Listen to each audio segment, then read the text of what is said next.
샬롬, 평안하셨습니까? 자, 우리 오늘은 요한복음을 보겠습니다. 요한복음 18장, 빌라도의 법정에서인데요. 우리가 이미 공부를 했기 때문에 좀 이해하기가 쉬울 것 같습니다. 요한복음 18장 33절에서부터 좀 보겠습니다. 요한복음 18장 33절. 이에 빌라도가 다시 관정에 들어가 예수를 불러 가로되 내가 유대인의 왕이냐? 예수께서 대답하시되 이는 내가 스스로 하는 말이뇨? 다른 사람들이 나를 대하여 내게 한 말이뇨? 빌라도가 대답하되 내가 유대인이냐? 내 나라 사람과 대제사장들이 너를 내게 넘겼으니 내가 무엇을 하였느냐? 예수께서 대답하시되 내 나라는 이 세상에 속한 것이 아니라 만일 내 나라가 이 세상에 속한 것이었다면 내 종들이 싸워 나로 유대인들에게 넘기지 않게 하였으리라. 이제 내 나라는 여기에 속한 것이 아니니라. 빌라도가 가로되 그러면 내가 왕이 아니냐? 예수께서 대답하시되 내 말과 같이 내가 왕이니라. 내가 이를 위하여 났으며 이를 위하여 세상에 왔나니 곧 진리에 대하여 증거하려 함이로라. 무릇 진리에 속한 자는 내 소리를 듣느니라 하신대. 빌라도가 가로되 진리가 무엇이냐 하더라. 이 말을 하고 여기까지만 하겠습니다. 자, 이 빌라도, 우리가 잘 아는 빌라도죠. 결국 예수님은 누구의 선고와 누구의 사형 집행으로 돌아가셨어요? 여기서 말하는 빌라도. 이 빌라도는 어떤 사람입니까? 빌라도. 자, 우리 마태복음 27장 1절로 2절을 보시면 총독이에요. 총독. 이 사실 요즘에는 이 말 안 쓰는 말이죠. 근데 우리는 제가 이 성경을 공부하면서 참 이 유대인의 이스라엘의 역사와 이 한국의 역사는 좀 유사한 점이 있어요. 이스라엘은 두 번이나 포로 생활을 한 적이 있죠. 한 번은 외국에 가서, 한 번은 자기네 나라 땅에 있는데 포로 생활을 했어요. 그렇죠? 그것을 식민지라 이렇게 표현하는데, 이 예수님이 태어날 이 당시, 예수님이 사셨던 그 당시에는 로마의 통치하에 있었어요. 그런데 그 중에 그 지방을 다스리는, 그 이스라엘 지방을 다스리는 사람의 직책이 뭐예요? 총독. 근데 우리나라도 일본이 우리나라를 다스릴 때 직책이 뭐예요? 거기서 총독이죠. 이해가 참 쉬워요. 그래서 이 총독은 누구를 위한 사람입니까? 이스라엘 나라를 위하는 사람입니까? 로마 나라를 위하는 사람입니까? 로마를 위한 사람이에요. 로마를 위한 사람. 그러니까 이 이스라엘을 위해서는 판결이나 뭐 이스라엘을 위해서는 어떤 일도 하지 않아요. 로마에게 이익이 된다면 일할 사람이죠. 그런데 이 빌라도는 그때 당시에 총독이었지만, 그러니까 제일 높은 사람이었지만, 그것도 총독 밑에 또 이 작은 지방, 그러니까 예루살렘이나 유다나 이 작은 지방을 다스리는 사람 중에 또 헤롯이 있었어요. 그렇죠? 헤롯. 그리고 우리가 이해하고 있는 이 헤롯은 또 누구를 죽였습니까? 종교적으로 얘기하자면 침례 요한을 죽였죠. 그런데 이 헤롯은 그래도 유대인이에요. 유대인. 그런데 이 빌라도는 어느 나라 사람입니까? 로마인이죠. 로마인과 이스라엘 사람은 친구가 될 수 있나요? 없어요. 종교적으로. 그런데 이 헤롯과 빌라도가 전에는 원수였는데 당일 예수님을 십자가에 다는 그 당일에는 뭐가 됐어요? 친구가 됐다고 누가복음 23장 12절에 말했어요. 여러분, 우리가 지금 현재 볼 때 세계 어떤 나라, 어떤 지도자들이 서로 원수처럼, 특별히 기독교계와 그 다음에 어떤 나라가 원수지간입니까? 사실 자, 기독교 하면은 천주교도 들어가고 뭐 다 들어가죠. 그 다음에 이 기독교 세력과의 원수가 누구예요? 예, 이슬람이죠. 회교도들 원수예요. 그런데 언제가 되면은요, 때가 되면 하나님의 법을 반대하는 그 시대가 오면 그 원수들이 뭐가 된다고요? 친구가 됩니다. 놀라운 일이죠. 이건 예언이 아니면 이해하기도 불가한 내용이에요. 그런데 이때 당시에 벌써 이런 일이 벌어졌어요. 이 빌라도와 헤롯은 서로 종교적으로 한 사람은 이스라엘 사람, 한 사람은 이방인이기 때문에 원수지간이었어요. 그런데 뭐를 하기 위해서는, 예수님을 십자가에 못 박기 위해서는, 어떤 목적을 위해서는 친구가 되어버렸어요. 그게 바로 이 빌라도라고 하는 사람인데, 사실 빌라도의 성격은 이 성경에는 자세히 묘사되어 있지 않아요. 왜? 딱 예수님을 신문하고 십자가에 다는 그 사건만 기록되어 있기 때문에. 그런데 우리가 앞에서도 공부했지만 과정 공부 시간에, 자, 우리 빌라도의 성격을 보겠어요. 성격. 자, 시대의 소망 724페이지. 지위는 총독이라 예수님을 정말로 사형시킬 수도 있고 방면해 줄 수도 있는 그런 권세를 가졌지만 성격은 어떠했는가? 성격. 자, 시대의 소망 724페이지. 시대의 소망 724페이지입니다.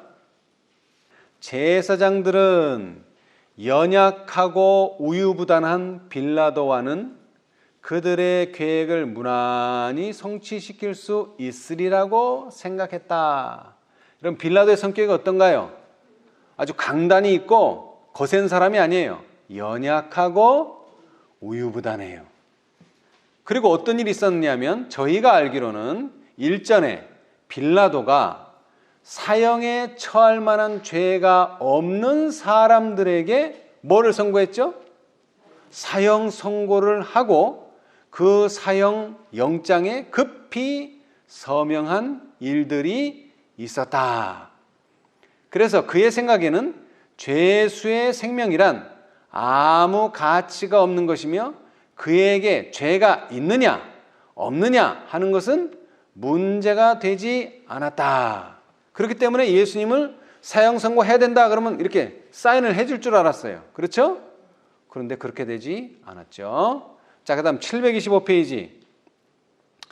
빌라도는 공정하거나 양심적인 재판관은 아니었다. 네. 자, 그 말은 뭡니까? 자신들이 로비를 한다거나 자신들이 강력하게 주장하면은 뭐 해줄 수도 있다. 그 요구를 들어줄 수도 있을 줄 알았어요.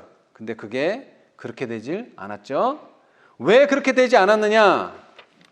자, 우리 727페이지, 이건 중요하니까 한번 다 읽어보겠습니다. 727페이지. 빌라도는 진리를 알고자 하는, 자, 그 맨 밑에 단에 있네요. 한번 읽어보세요. 그 단락. 빌라도는 진리를 알고자 하는 열망을 가지고 있었다. 그러기에 그의 마음은 혼란하였다.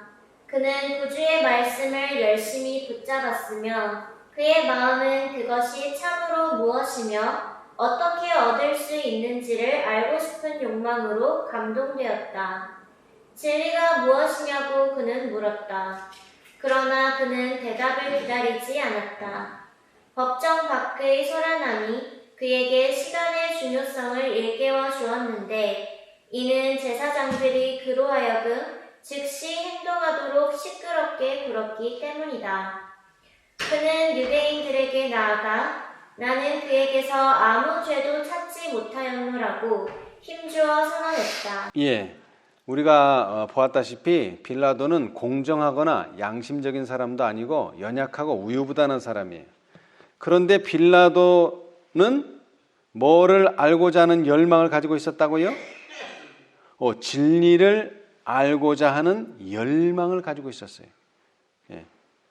자, 그 마음이 얼마나 열망이 있었는지 예수님에게 어떤 질문을 했죠? 진리가 무엇이냐고 직접 물어봤어요. 직접. 예. 왜냐하면 그는 참으로 진리가 무엇이며 어떻게 얻을 수 있는지를 알고 싶은 욕망으로 마음이 흔들렸기 때문에 그걸 표현했어요. 자, 그런 질문에 빌라도는 답을 얻었나요? 예, 답을 듣지 못했습니다. 왜 듣지 못했습니까? 시끄러운 소리 때문에요? 예수님 말했는데 시끄러워서 잘 안 들린 게 아니고 그 대답을 뭐 하지 않았다? 기다리지 않았다. 예. 여러분, 왜 마지막 사건에 그렇게 긴박한 상황, 예수님이 곧 오신다는 것이 계시록에 계속 기록됐는데 그냥 메시지를 하나만 주면 아주 간단히 해결될 문제를 왜 첫째가 있고 둘째가 있고 셋째가 있고 이제는 계시록 18장까지 가지고 왜 자꾸 이렇게 늘어나는 거예요? 기다림. 그러면 왜 기다려야 될까요? 바로 즉시 질문하고 즉시 답을 주면 좋은데 왜 기다려야 될까요? 여러분, 인간이 진리를 이해하는 데는 시간이 필요하다는 거예요. 예. 자, 제가 한 말씀 읽어드릴게요. 이 말씀 참 우리에게 꼭 필요한 말씀인데 교회증언 3권 448페이지. 만일 그대가 진정으로 그리스도의 학교에 들어갔다면 그분께서는 그대가 그분의 품성에 그처럼 아름답게 예시된 겸손함을 그대의 품성과 행위 가운데 나타내기를 기대하신다. 그리스도께서는 자기의 의와 자만과 자기 의지를 가르치지 않으신다. 만일 그런 사람들이 진리가 무엇이냐 하고 물으며 그분께 온다면 그분께서는 그들에게 아무런 대답도 주시지 않는다. 여기 이 빌라도의 질문에서는 예수님께서 말씀하시지 않더라 그런 내용은 없어요. 그런데 진정한 의미, 예수님께서 그 질문에 대답하지 않은 진정한 의미는 대답을 주시지 않는 것이라는 거예요. 자, 왜 그런가 보겠습니다. 그분께서는 온유한 자만, 공정함 중에 인도하실 것이며 겸손한 자만을 그분의 길로 가르치실 것이다. 솔로몬은 천성적으로 좋은 판단력과 넓은 분별력을 부여받았지만 그러나 그는 하나님 앞에서 자신이 어린아이와 같음을 깨달았다. 그는 겸손하게 하나님으로부터 지혜를 구했으며 헛되이 구하지 않았다. 만일 그대가 올바른 동기에서 진정으로 진리를 추구한다면 그대는 그 몸에 속하게 될 것인데 왜냐하면 그들은 진리를 가지고 있기 때문이다. 여러분, 예수님께서는 진리가 무엇인지 질문했을 때 그래 진리는 무엇이다 라고 직접적으로는 말씀하시지 않습니다. 우리는 간접적으로 배워야 돼요. 만일 그대가 성경을 연구하면서 그대의 선입관과 일치하는 교리를 알게 하는 다른 저자들을 찾으며 그대의 믿음을 이미 형성했다면 그대는 대담해지고 자신을 신뢰하고 불순종하게 될 것이다. 우리의 마음이 말씀을 들을 준비가 되지 않은 상태에서는 아무리 씨를 뿌려봐야 열매는 없다는 것입니다. 그래서 우리는 기다림이 필요한 거예요. 기다리는 동안 마음밭을 갈아야 되겠죠? 자, 그래서 그 밑에 727페이지 또 밑에 가시면 예수께서는 내 나라는 이 세상에 속한 것이 아니라 만일 내 나라가 이 세상에 속한 것이었다면 내 종들이 싸워 나로 유대인들에게 넘기지 않게 하였으리라. 이제 내 나라는 여기에 속한 것이 아니니라. 빌라도가 가로되 그러면 내가 왕이 아니냐? 예수께서 대답하시되 내 말과 같이 내가 뭐니라? 왕이니라. 내가 이를 위하여 났으며 이를 위하여 세상에 왔나니. 자, 그 다음 잘 들으세요. 뭐에 대하여 증거하려 함이로다? 진리에 대하여 증거하려 함이로다. 자, 빌라도가 뭐라고 질문했죠? 진리가 무엇이냐? 그런데 예수님께서는 진리가 뭐다 이렇게 대답한 게 아니라 내가 뭐니라? 왕이니라. 여긴 진리 없어요. 왕이니라. 근데 그 말은 뭐라고요? 진리라는 거예요. 그 말이 진리라는 거예요. 그 말의 뜻이. 그래서 뭐라고 그랬어요? 진리에 대하여 증거하려 함이로다. 내가 진리를 말하는데 그 진리는 뭐냐? 내가 왕이다. 그게 진리라는 거예요. 물론 여러 가지로 표현할 수도 있고 생각할 수도 있어요. 근데 이 말 속에서 우리가 배워야 될 게 무릇 진리에 속한 자는 내 소리를 듣느니라 고 말씀하셨다. 그러니까 들을 준비가 되지 않은 사람은 진리가 뭔지 설명해봐야 소용이 없다는 거예요. 근데 특별히 중요한 것은 내가 왕이니라. 물론 내가 누구다라는 표현이 있지만 중요한 것은 바로 예수님이 나중에 말씀하시지만 내가 길이요 진리다. 예수님이 진리라는 거예요. 그리스도께서는 당신의 말씀을 받아들일 준비가 되어 있는 자들에게는 그 말씀 자체가 말씀의 신비를 여는 열쇠가 된다. 그 말씀은 그 자체를 추천하는 능력을 가졌는데 바로 그것이 당신의 진리의 왕국을 넓히는 비결이었다. 예수께서는 진리를 받아들이고 그것을 자기의 것으로 삼는 일만이 그의 황폐된 성질을 재건할 수 있는 유일한 길임을 빌라도가 깨닫게 되기를 바라셨다. 사실 우리도 질문할 수 있어요. 정말 진리가 무엇이냐? 여러분은 어떻게 생각하세요? 진리가 무엇이냐? 뭐가 진리라고 생각하세요? 네. 자, 요한복음 8장입니다. 요한복음 8장. 요한복음 8장. 제가 오늘 주로 요한복음 8장을 볼 것인데요. 자, 여기도 진리 문제가 나와요. 요한복음 18장에 오기 전에 이미 요한복음 8장에서 진리 문제. 자, 그런데 이 18장은 빌라도 이방인이 진리가 무엇이냐 이렇게 물어본 것이고 8장은 누가요? 이스라엘 백성이 진리가 무엇이냐를 알아야 된다는 거예요. 이스라엘 백성이 신앙을 하는데도. 자, 8장 42절 예수께서 가라사대 하나님이 너희 아버지였으면 너희가 나를 사랑하였으리니 이는 내가 아버지께로 나서 왔음이라. 나는 스스로 온 것이 아니요 아버지께서 나를 보내신 것이니라. 어찌하여 내 말을 깨닫지 못하느냐? 이는 내 말을 뭐 할 줄? 들을 줄 알지 못함이로다. 너희는 너희 아비 마귀에게서 났으니 너희 아비의 욕심을 너희도 행하고자 하느니라. 저는 처음부터 뭐한 자요? 살인한 자요. 뭐가 그 속에 없으므로? 진리가 그 속에 없으므로. 이제 진리 문제가 나와요. 진리에 서지 못하고 거짓을 말할 때마다. 여러분, 진리의 반대말이 뭡니까? 여기 나왔잖아요. 거짓. 거짓.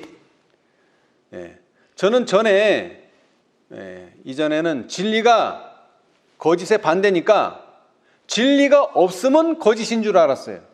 그 말도 틀리는 말은 아니에요. 근데 이 요한복음 8장은 뭐라고 말하느냐? 거짓을 말할 때마다 무엇으로 말하나니? 44절 끝부분. 자기 말을 하는 사람은 다 거짓이에요. 다른 말로 하자면 기록되었으대로 하지 않는 사람은 다 거짓말쟁이에요. 물론 진리가 없는 것도 사실이기도 하죠. 그러나 기록되었을 때를 살피고 기록되었을 때를 믿고 기록되었을 때만을 의지해야 되는데 그렇지 않고 자기 생각, 자기 감정, 자기 것을 말하는 사람들은 다 거짓말장이요. 왜? 조상이 누구예요? 마귀. 처음부터 살인자요. 진리가 그 속에 없으므로 마귀가 무슨 말을 했어요? 진리를 말한 게 아니라 자기 말을 했어요. 자기 말. 그래서 거짓의 아비가 되었음이니라. 그러면서 45절에 내가 뭐를 말함으로요? 45절. 진리를 말함으로 너희가 나를 믿지 아니하는도다. 예수님이 뭘 말했으면 거짓. 다른 말로 하면 자기 말을 했으면 믿었을 거예요.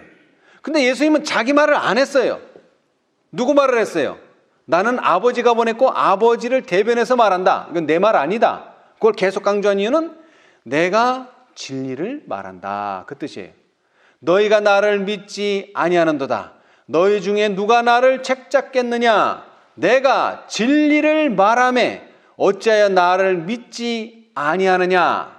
그러시면서 하신 말씀이 하나님께 속한 자는 뭐를 듣나니? 하나님의 말씀을 듣나니. 너희가 듣지 아니함은 하나님께 속하지 아니하였음이로다. 이게 결론이에요. 결론. 자, 그래서 제가 이 8장을 진리에 대한 진리가 무엇인지를 잘 소개하고 가르치기 때문에 8장을 전체를 보게 됐는데 참 재미있는 사실을 발견하게 됐어요. 자, 1절로부터 제가 한번 읽어보겠습니다. 1절. 이 8장이 상당히 긴데요. 59절까지 있는데요. 이 장 전체가 진리를 가르치고 있어요.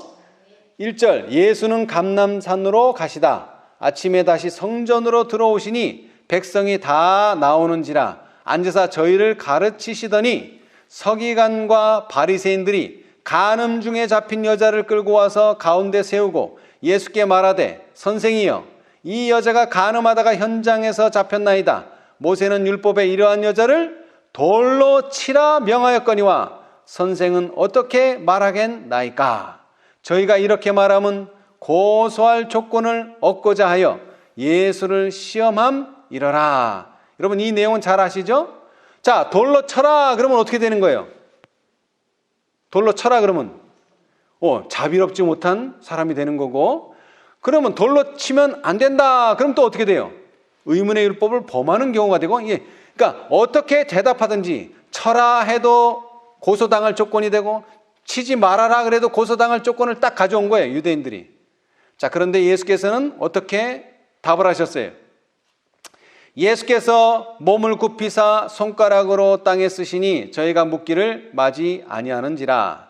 이에 일어나 가라사대 너희 중에 죄 없는 자가 먼저 돌로 치라 하시고 다시 몸을 굽히사 손가락으로 땅에 쓰시니 저희가 이 말씀을 듣고 양심의 가책을 받아 어른으로 시작하여 젊은이까지 하나씩 나가고 오직 예수와 그 가운데 있는 섰는 여자만 남았더라. 예수께서 일어나사 여자 외에는 아무도 없는 것을 보시고 이르시되 여자여 너를 고소하던 그들이 어디 있느냐? 너를 정죄한 자가 없느냐?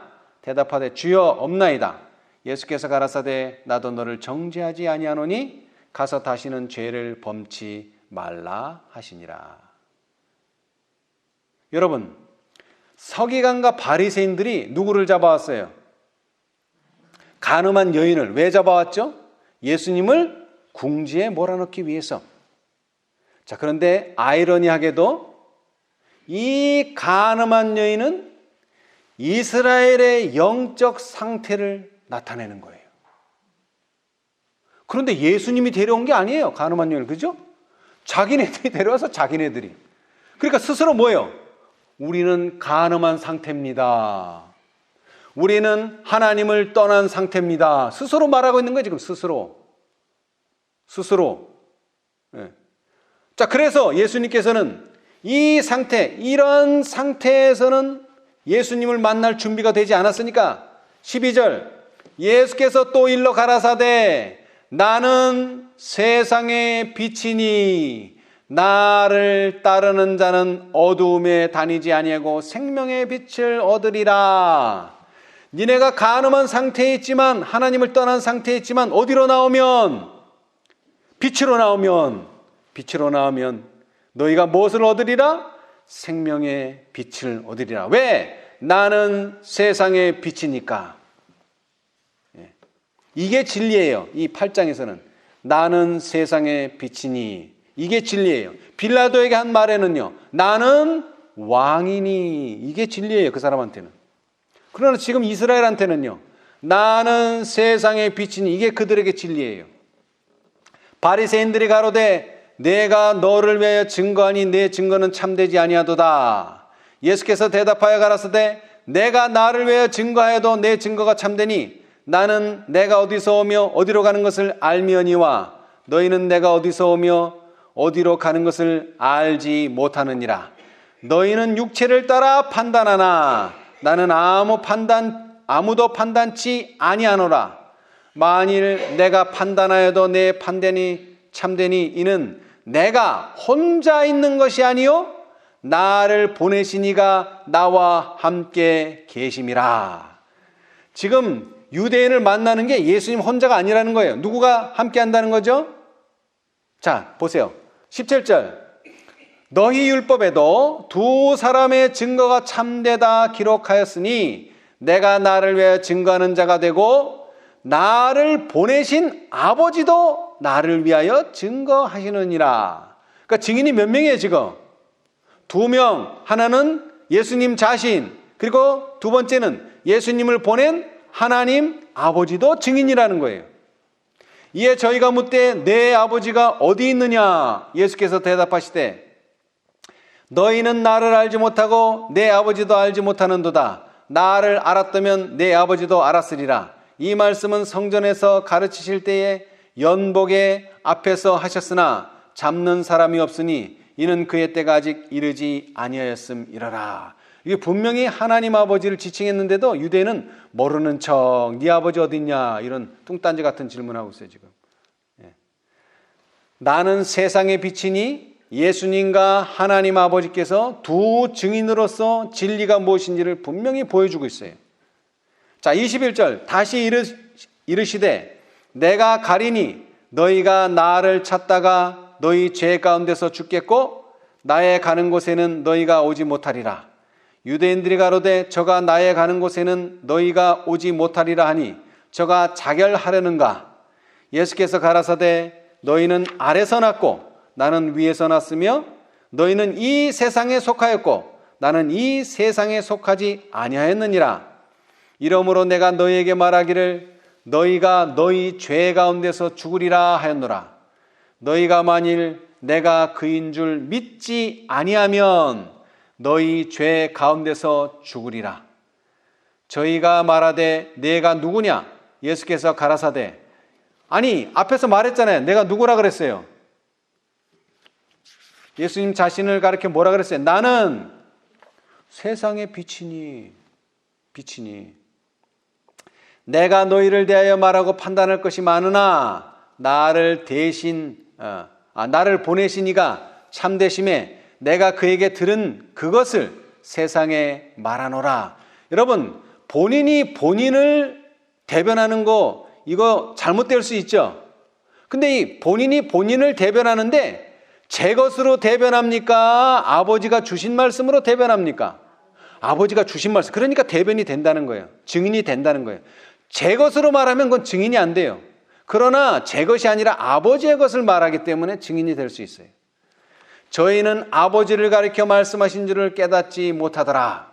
이에 예수께서 가라사대 너희는 인자를 든 후에 내가 그인 줄 알고 또 내가 스스로 아무것도 하지 아니하고 오직 아버지께서 가르치신 대로 이것을 말하는 줄도 알리라. 그러니까 예수님은 물론 예수님이 말씀하셨지만 예수님의 말 자기 말을 하는 게 아니에요. 제 것을 말하는 게 아니에요. 왜? 제 것을 말하면 거짓말이고 그러면 뭐라고요? 진리가 없는 거예요. 여기도 분명히 나오잖아요. 아버지께서 가르치신 대로 말해요. 나를 보내신 이가 나와 함께 하시도다. 내가 항상 그의 기뻐하시는 일을 행함으로 나를 혼자 두지 아니하셨느니라. 이 말씀을 하심에 많은 사람이 뭐하더라? 믿더라. 많은 사람이 믿더라. 그런데 중요한 것은요, 믿기만 해서는 안 된다는 거예요. 이게 8장의 요약이에요. 자, 왜 그런가? 31절로 가서 그러므로 예수께서 자기를 믿는 유대인들에게 이르시되 너희가 내 말에 뭐하면? 거하면. 이 말에 거해야 돼요. 믿기만 해서는 안 돼요. 내 말에 거해야 돼요. 그 거한다는 게 뭐냐? 거하면 참 내 제자가 되고 진리를 알지니. 내 말에 거한다는 것은 제자가 된다는 의미이고 또 뭐라고요? 진리를 아는 것이에요. 진리를 알면 어떻게 돼요? 진리가 너희를 자유케 하리라. 저희가 대답하되 우리가 아브라함의 자손이라 남의 종이 된 적이 없거늘 어찌하여 우리가 자유케 되리라 하느냐. 예수께서 대답하시되 진실로 진실로 너에게 이르노니 죄를 범하는 자마다 무슨 종이라고요? 죄의 종이라. 이 말을 하는 거예요. 네가 아브라함의 자손이냐 아니냐, 네가 종이냐 아니냐 그런 뜻이 아니라 영적으로 죄를 범하면 죄의 종, 반대로 의로운 생애를 살면 예수의 자녀가 되는 거예요. 하나님의 자녀가 되는 거예요. 근데 지금 이 이스라엘 백성들이 아까도 말했지만 서두에 말했지만 간음한 상태, 하나님을 떠난 상태, 죄를 범하고 있는 상태, 죄의 종으로 살고 있어요 지금. 근데 이것이 어떻게 자유롭게 돼요? 첫째는 믿어야 돼요. 두 번째는요, 내 말에 거해야 돼요. 제자가 돼야 되고 진리를 알아야 돼요. 그러면 어떻게 된다고요? 자유케 하리라. 35절 종은 영원히 집에 거하지 못하되 아들은 영원히 거하나니 그러므로 아들이 너희를 자유케 하면, 자, 조금 전만 해도 뭐가 너희를 자유케 하리라? 진리가. 근데 지금은 뭐가요? 누가? 아들이. 그럼 진리가 뭐라는 얘기예요? 아들이 진리라는 얘기예요. 아들이 너희를 자유케 하면 너희가 참으로 자유하리라. 나도 너희가 아브라함의 자손인 줄 아노라. 그러나 내 말이 너희 속에 있을 곳이 없으므로. 다시 말하면 내 말, 예수님의 말, 그 말이 진리인데 그 말씀이 너희 속에 없기 때문에 뭐 한다고요? 나를 죽이려 하는도다. 나는 내 아버지에게서 본 것을 말하고 너희는 너희 아비에게서 들은 것을 행하느니라. 대리전쟁이에요. 대리전쟁. 누구하고 싸워요 지금? 실제 전쟁은 하나님 아버지와 사단의 싸움이에요. 근데 실제로는 누가 싸워요? 그 아들과 사단의 자녀들이 싸우는 거예요. 그래서 창세기 3장 15절에 나왔잖아요. 여자의 후손과 뱀의 후손이 싸우는 거예요. 자, 다시 말합니다. 진리가 너희를 자유케 하리라. 그 말은 다른 말로 뭐라고요? 아들이 너희를 자유케 하리라. 대답하여 가로되 우리 아버지는 아브라함이라 하니 예수께서 가라사대 너희가 아브라함의 자손이면 아브라함의 행사를 할 것이오늘 지금 하나님께 들은 진리를 너희에게 말한 사람인 나를 죽이려 하는도다. 아브라함은 이렇게 하지 아니하였느니라. 실제로 그들의 잘못이 무엇인지 가르쳐 줍니다. 너희는 너희 아비의 행사를 하는도다. 대답하되 우리가 음란한 데서 나지 아니하였고 아버지는 한 분뿐이시니 곧 하나님이시로다. 예수께서 가라사대 하나님이 너희 아버지였으면 너희가 나를 사랑하였으리니 이는 내가 아버지께로 나서 왔음이라. 나는 스스로 온 것이 아니요 아버지께서 나를 보내신 것이니라. 어찌하여 내 말을 깨닫지 못하느냐? 이는 내 말을 들을 줄 알지 못함이로다. 지금 예수님은 영어로 말하는데 지금 이 사람들은 한국말로 하는 거예요. 지금 의사소통이 전혀 안 돼요. 근데 왜 그래요? 내 말을 들을 줄 알지 못함이로다. 말씀을 들을 준비가 안 된 거예요. 준비가. 너희는 너희 아비 마귀에게서 났으니 너희 아비의 욕심을 너희도 행하고자 하느니라. 저는 처음부터 살인한 자요. 중요한 것은 뭐가 그 속에 없어요? 진리가, 여기서 진리라는 말은 다른 게 아니라 예수님의 말씀이, 아버지 하나님의 말씀이 그 속에 없어요. 진리에 서지 못하고 거짓을 말할 때마다 무엇으로 말한다고요? 자기 말을 해. 제 것으로 말하나니. 여러분, 자기 말을 하는 사람들은 다 거짓을 말하는 것입니다. 진리를 말하지 않는 것입니다. 하나님의 말씀, 예수님의 말씀을 말하는 자들만이 예수님이 보내신 자고 그것이 진리입니다. 이는 저가 거짓말장이요 거짓의 아비가 되었음이니라. 진리의 반대가 거짓인데 아들이 진리라면 제 것을 말하는 자는 거짓, 진리가 아닌 것을 말하는 것이 거짓이 아니고 제 것을 말하는 것이 거짓입니다. 제 것을 말하는 것.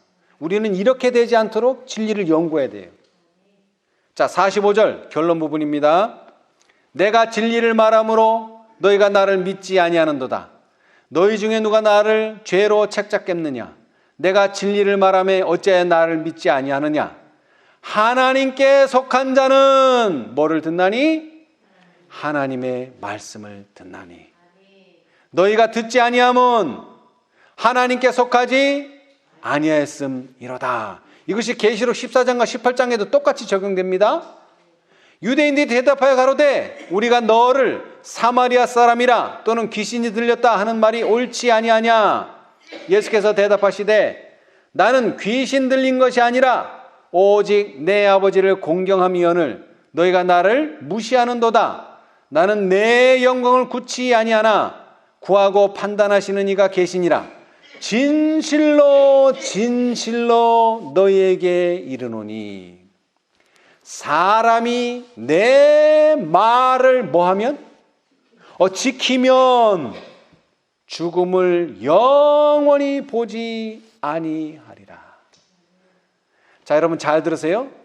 많은 사람이 믿더라. 그러나 그것으로는 충분하지 않아요.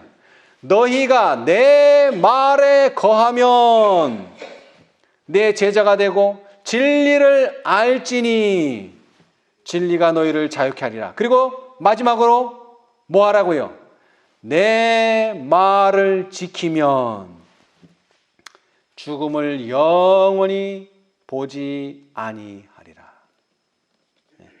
자, 이제 유대인들이 아주 화가 났어요. 52절 유대인들이 가로되 지금 내가 귀신 들린 줄을 아노라. 아브라함과 선지자들도 죽었거늘 내 말은 사람이 내 말을 지키면 죽음을 영원히 맛보지 아니하리라 하니 너는 이미 죽은 우리 조상 아브라함보다 크냐? 또 선지자들도 죽었거늘 너는 너를 누구라 하느냐? 이제 드디어 나오는 거야. 누구라 하느냐? 예수께서 대답하시되 내가 내게 영광을 돌리면 내 영광이 아무것도 아니오니와 내게 영광을 돌리는 이는 내 아버지시니 곧 너희가 너희 하나님이라 칭하는 그이시니라. 너희는 그를 알지 못하되 나는 아노니 만일 내가 알지 못한다 하면 나도 너희같이 거짓말장이가 되리라. 아는 것을 모른다 그러면 그것도 거짓말이잖아요. 그죠?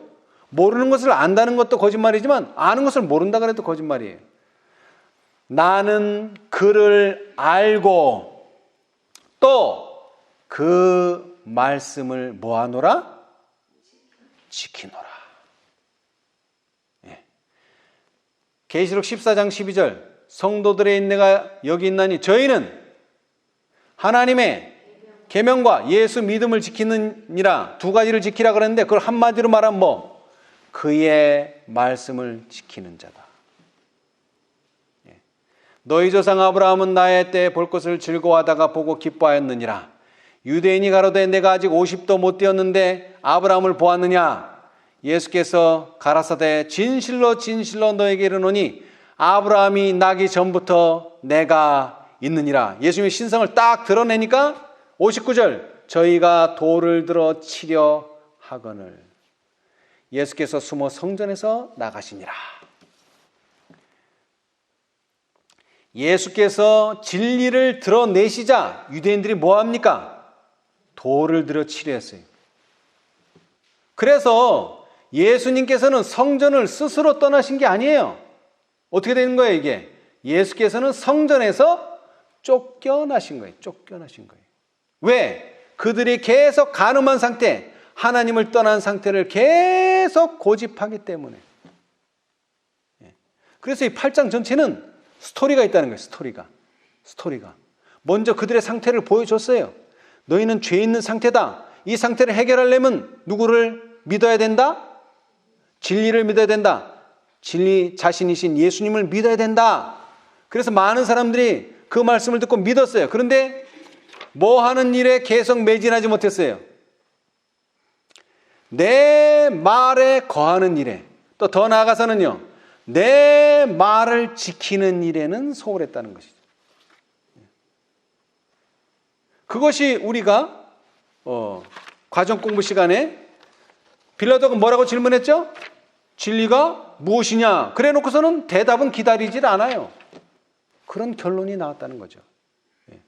자, 여러분, 빌라도는 진리가 무엇이냐 이렇게 질문했지만 그 질문은 다른 말로 바꿀 수 있어요. 치료봉사 456, 457페이지 보면 우리가 연구해야 할 문제는 무엇이 진리이냐? 다시 말하자면 마음에 간직하고 사랑하고 높이고 순종해야 할 진리는 무엇이냐라는 문제이다. 맞습니까? 네. 과학에 몰두한 사람들은 하나님을 발견하고자 한 그들의 노력에서 실패하고 실망해 왔다. 이 시점에서 그들이 질문해야 할 것은 우리의 영혼을 구원해 줄 수 있는 진리가 무엇이냐 하는 것이다. 여러분, 진리라고 하는 것은 뭘 갖다 줘야 돼요? 구원을 가져다 줘야 돼요. 구원 가져다 주지 못하는 진리는 아무런 쓸모가 없어요. 자, 여기 선지자께서는 말씀하십니다. 화이트 선지자께서는 너희는 그리스도를 어떻게 생각하느냐. 이게 다른 말로 하면 뭐라고요? 진리가 무엇이냐. 똑같은 질문이에요. 이것은 가장 중요한 질문이다. 그대는 그분을 개인의 구주로 받아들이는가?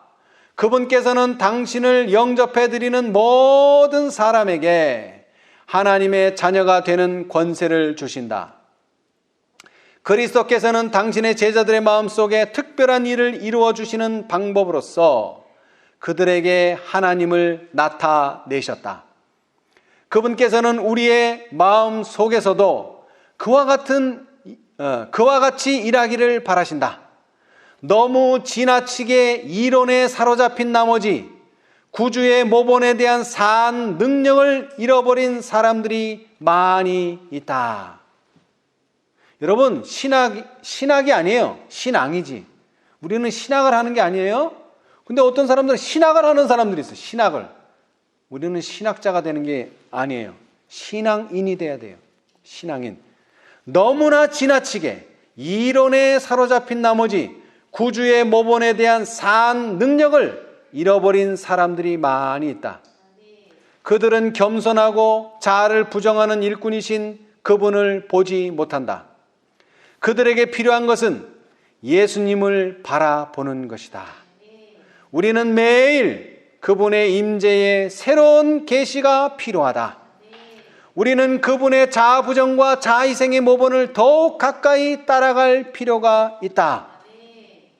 우리는 바울이 내가 그리스도와 함께 십자가에 못 박혔나니 그런즉 이제는 내가 산 것이 아니요 오직 내 안에 그리스도께서 사신 것이라. 이제 내가 육체 가운데 사는 것은 나를 사랑하사 나를 위하여 자기 몸을 버리신 하나님의 아들을 믿는 믿음 안에서 사는 것이라. 갈라디아 2장 20절 라고 기록할 당시에 가졌던 그 경험이 필요하다.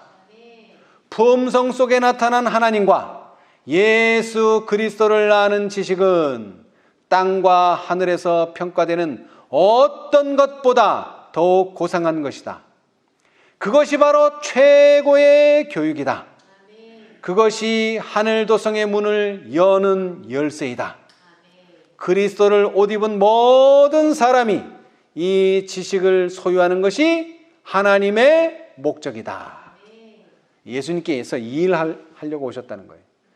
근데 자꾸 유대인들은 이론적으로만 따지는 거예요. 이론적으로. 그게 아니에요.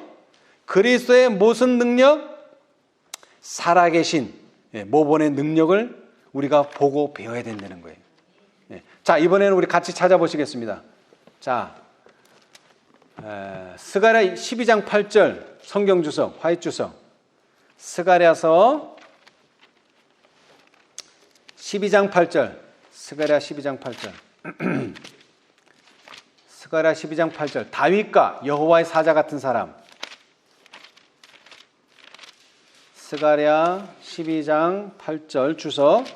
다윗과 소제목이 다윗과 여호와의 사자 같은 사람. 한번 읽어보세요. 오순절에 생명을 부어주신 결과는 어떠하였는가? 부활하신 구주에 대한 기쁜 소식이 땅 끝까지 전파되었다. 제자들이 구속하시는 은혜의 기별을 선포하였을 때 사람들의 마음은 그 기별의 능력에 굴복하였다. 교회는 각 처에서 모여 온 회심자들로 가득 찼다. 뒤로 불러왔던 사람들이 다시 회심하였다. 죄인들은 값진 진주를 구하며 신자들과 연합하였다.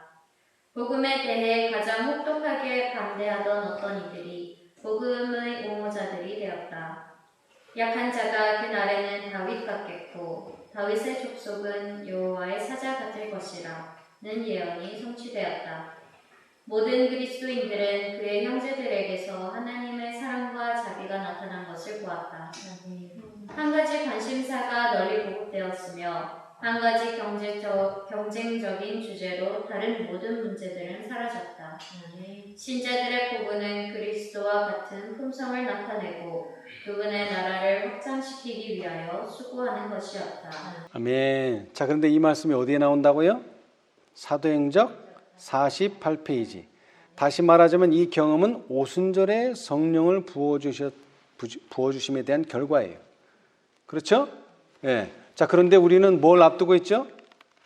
늦은 비. 자, 실물교훈 120페이지. 실물교훈 120페이지. 실물교훈 120페이지. 실물교훈 120페이지. 아까 여기서도 값진 진주가 그들이 구했다 그랬는데 그 값진 진주의 장에 나오는 내용입니다. 값진 진주의 장. 자, 구속역사 1064페이지 오른쪽 단 세 번째 줄. 그 후로 부활하신 구주에 대한 기쁜 소식이, 자, 읽어보세요. 그 후로 부활하신 구주에 대한 기쁜 소식이 사람이 살고 있는 이 지구상 방방곡곡으로 전하여졌다. 교회는 사방에서 몰려오는 믿는 자들의 무리를 보게 되었다. 이미 믿던 자들은 다시 회개하였다. 죄인들이 그리스도인들과 협력하여 값진 진주를 찾았다. 약한 자가 다윗 같겠고 다윗의 족속은 여호와의 사자 같으리라는 예언은 성취되었다. 각 그리스도인들은 믿음의 형제들에게서 하나님의 것을 닮은 인자와 사랑을 보게 되었다. 한 가지 관심이 모든 것을 압도해버렸고 한 가지 목적이 모든 다른 목적을 삼켜버렸다. 모든 사람의 심장의 고동이 조화를 이루었다. 신자들의 유일한 욕망은 그리스도의 품성과 같은 품성을 나타내고 그의 왕국을 확장시키기 위하여 일하는 것이었다. 믿는 무리가 한 마음과 한 뜻이 되어 사도들이 큰 권능으로 주 예수의 부활을 증거하니 무리가 큰 은혜를 얻어 주께서 구원받는 사람을 날마다 더하게 하시니라.